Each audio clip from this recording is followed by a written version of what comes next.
Tiba-tiba saja Xian muncul di depan mereka dan mengatakan kepada Hai Bodong bahwa dia pergi.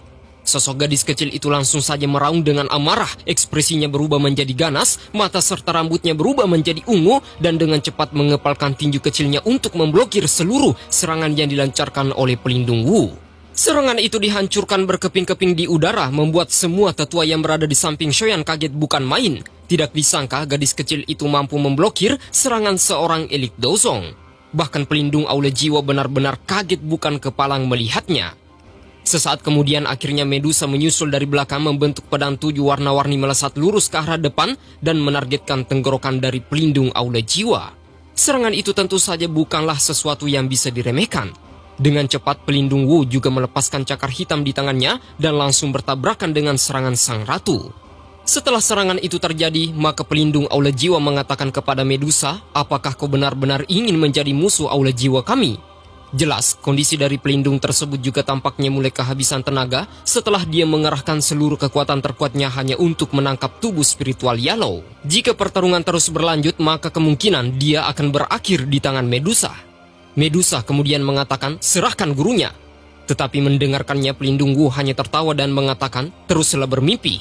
Bocah, anggap dirimu beruntung hari ini. Namun kau harus tahu, aula jiwa milikku sangat tertarik dengan klan Shou milikmu. Di lain waktu pelindung ini akan membuatmu menemani gurumu untuk selama-lamanya. Namun untuk hari ini, kita cukupkan sampai di sini dulu. Setelah mengatakan itu, pelindung aula jiwa kemudian langsung saja bergegas pergi. Tetapi bagaimana mungkin Shoyan akan berdiam diri saja melihat gurunya di bawah oleh bajingan sialan itu? Dengan cepat Shoyan langsung saja mengeluarkan sayap dokinya dan mencoba untuk mengejar pelindung Wu tersebut. Shoyan menggunakan seluruh kekuatannya yang tersisa meskipun kondisinya terluka parah babak belur, tetapi dia tidak peduli sama sekali. Apapun yang terjadi, dia harus menyelamatkan gurunya. Namun melihat kejadian itu bagaimana mungkin Medusa diam saja di tempatnya. Jika Shoyan melanjutkan pengejaran, maka dipastikan dia juga akan ditangkap oleh aula jiwa. Dengan cepat sang ratu langsung saja muncul dan menghentikannya di udara. Wanita tersebut merangkul Shoyan dan dia mengatakan padanya, jangan bertindak ceroboh, kau harus tenang. Jika tidak, gurumu akan kecewa padamu. Jika kau tertangkap, maka tidak ada lagi orang yang bisa menyelamatkannya. Sementara pelindung aula jiwa yang sudah sangat jauh dari lokasi mereka, dia berkata, sungguh bocah yang tidak tahu diri. Gurumu ini bukanlah tubuh spiritual biasa. Bahkan kepala aula milikku sangat menjunjung tinggi keberadaannya dan tidak akan mungkin melakukan apapun padanya dalam waktu yang singkat. Maka dari itu, datanglah ke aula jiwa untuk menyelamatkannya. Pelindung ini akan menunggumu. Tawa tersebut kemudian pecah di atas cakrawala sebelum pada akhirnya menghilang. Setelah itu Medusa dengan lembut menghela nafas saat dia melihat wajah Shoyan berlinang air mata. Sang wanita yang terkesan dingin itu tiba-tiba menjadi jauh lebih lembut. Tangan halusnya kemudian menyapu kepala Shoyan dan berkata bahwa kau harus berlatih lebih keras lagi jika kau ingin menyelamatkan gurumu.